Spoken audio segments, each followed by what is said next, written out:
Bonjour messieurs, Bonjour, monsieur le journaliste. qu'il vous plaise de se présenter.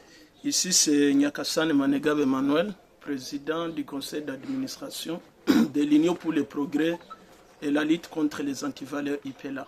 C'est quoi la communication que l'opinion peut retenir aujourd'hui de la part de l'organisation UPELA? Merci beaucoup, monsieur le journaliste. C'est-à-dire, nous avons organisé, je peux dire que c'est la première communication au cours de cette année 2025.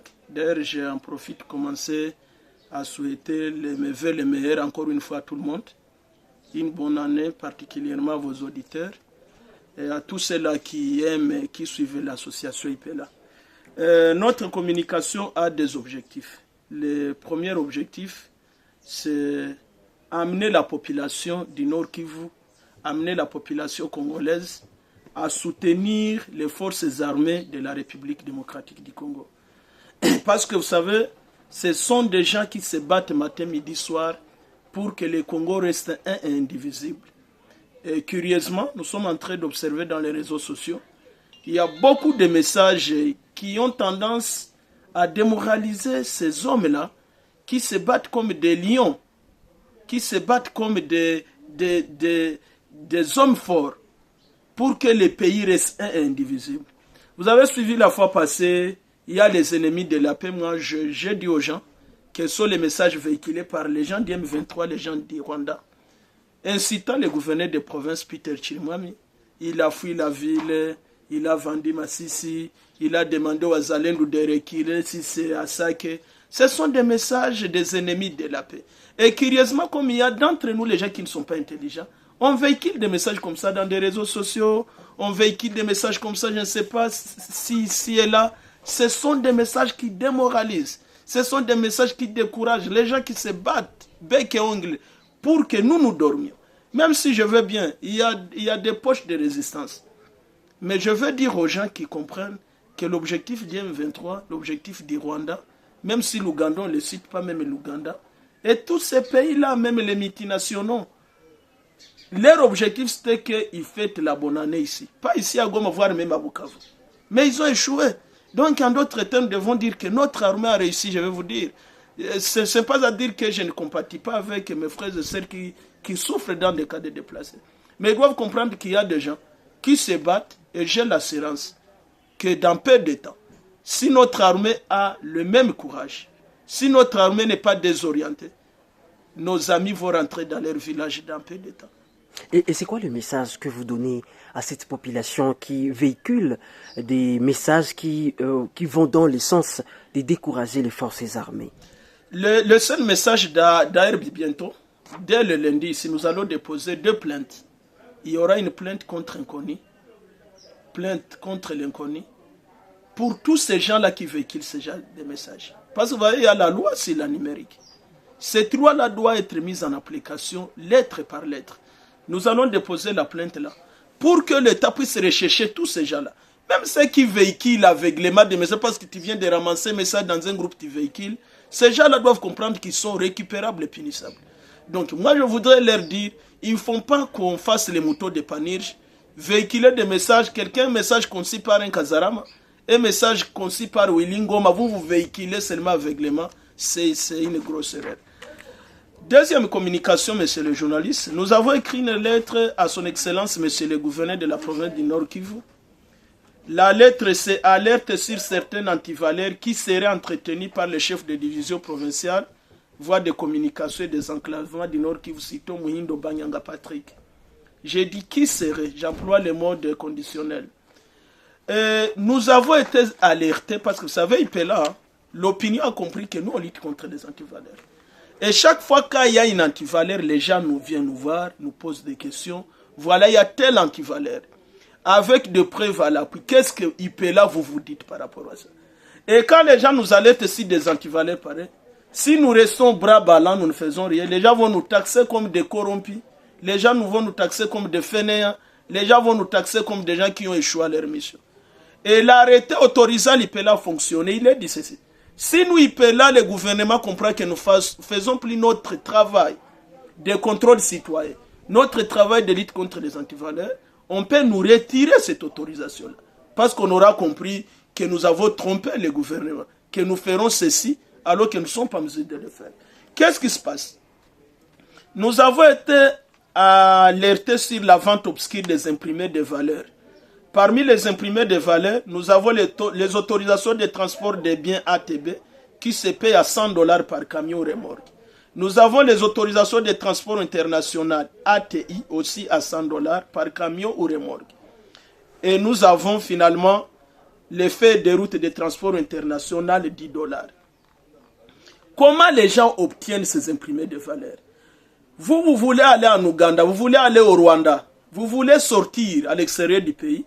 Il y a les imprimés de valeur là que vous devez acheter auprès de l'État congolais. Ce sont des moyens pour que la caisse de l'État ait de l'argent. Et l'argent doit entrer dans le trésor public. Et pour qu'on sache que l'argent est entré dans le trésor public, il faut que vous ayez ce qu'on appelle preuve de paiement. Mais curieusement, il y a ce qui se passe, messieurs les journalistes. Nous avons certaines preuves ici. Il y a des faits de route que les gens achètent, mais l'argent n'entre pas dans le trésor public. C'est ça la question que nous posons au gouverneur. Où entre finalement l'argent de ces faits de route? Et si vous comptez combien de véhicules quittent ici chaque jour? La seule question, on va nous dire, on va poser la question à monsieur le chef de division, Muhindo Banyanga Patrick, qu'il nous dise, lui étant chef de division, qui gère ça? Parce que nous avons même des propres qui nous disent comment ces gens ont l'argent. Est-ce qu'il y a l'assurance que l'argent n'est même pas entré dans le trésor public? Un autre élément, nous avons la question de... Nous avons des agents qui travaillent là, qui sont payés. Nous avons alerté sur des agents qui sont payés, mais qui ne sont pas sur la liste des agents de la division des transports et voies de communication. Il y a des chauffeurs privés, à messieurs les chefs de division. Il y a d'autres agents là. Or, nous ne sommes pas sans ignorer. Nous avons mis une lettre ici. C'était une lettre qui avait été écrite, messieurs les journalistes, par... ce n'est même pas une lettre, c'est une note de service. Depuis le 28 décembre 2022, écrit par le ministre sortant de la fonction publique, Jean-Pierre Liayo, qui avait formellement interdit le recrutement actuellement dans les divisions, jusqu'à nouvel ordre. Et il n'y a jamais eu un document cassant ces notes de service. Et nous, on considère que tous les agents là, qui sont là et qui recevraient l'argent de l'État, c'est une injustice, c'est une antivaleur qui doit être réprimée et punie. Un autre élément, pour ne pas vous prendre beaucoup de temps, nous avons les affectations ici. Il y a des gens qu'on affecte à de lourdes tâches, à de hautes fonctions, alors que leur grade ne concorde pas. Et on fait malheureusement signer au gouverneur des insanités comme ça. Et nous, comme IPELO, on n'acceptera pas ça. Parce que ces gens ici sont des techniciens du gouverneur. Quelqu'un va finalement amener les gens, mais c'est le gouverneur, vous signez, il signe. Mais sans avoir vérifié, lui par ruse, il fait passer les gens. Et heureusement, nous avons attrapé une lettre, c'est là que je chute, monsieur le journaliste, une lettre même où le gouverneur avait compris que c'était une erreur. Le gouverneur avait écrit à monsieur le chef de division cette lettre ici. C'était le 14 juin 2024. Et la conclusion, c'est ce qui me ravit. La conclusion, il dit, la présente vaut une dernière mise en garde. Donc le gouverneur aussi a compris qu'il y a des éléments que le chef de division est en train de commettre pour l'induire en erreur. Et si nous nous arrêtons à cette loi ici, la loi cadre régissant les agents de la fonction publique, il est dit ceci. L'agent qui sciemment ou par méchanceté induit en erreur son chef hiérarchique ou son collaborateur en donnant une information fausse ou inexacte ou en déformant une information ou encore en important une accusation délibérément fausse ou injuste est passible des mêmes sanctions que celles prévues à l'article 13. Donc quand déjà vous donnez à votre chef une mauvaise information ou vous l'induisez en erreur sciemment, carrément vous êtes passable de la sanction prévue à cet article 13. Et quelle est la sanction? C'est la révocation. Donc moi, nous comme IPELA, on alerte, nous demandons finalement à ceux qui dirigent de s'y investir.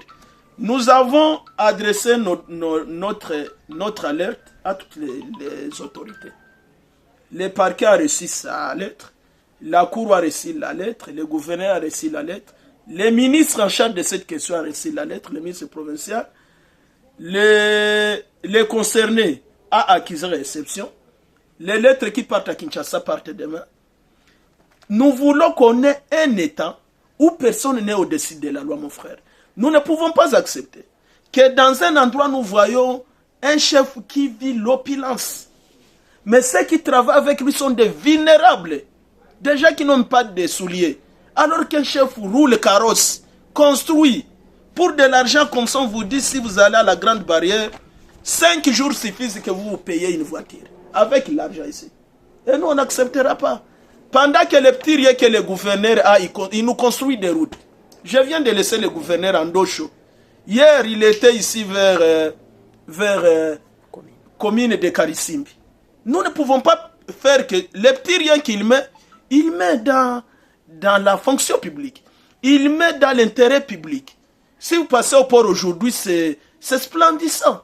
Alors, nous n'accepterons pas qu'un individu puisse gonfler les poches et que nous, on reste là en train de l'acclamer. Si nous faisons ça, c'est de l'antivaleur. Et c'est là qu'on alerte. Si rien n'est fait, dès la semaine prochaine, nous mènerons des actions contre de grande envergure pour que ceci puisse sortir au grand jour. Je vous remercie, monsieur le journaliste. Merci beaucoup, Koualou.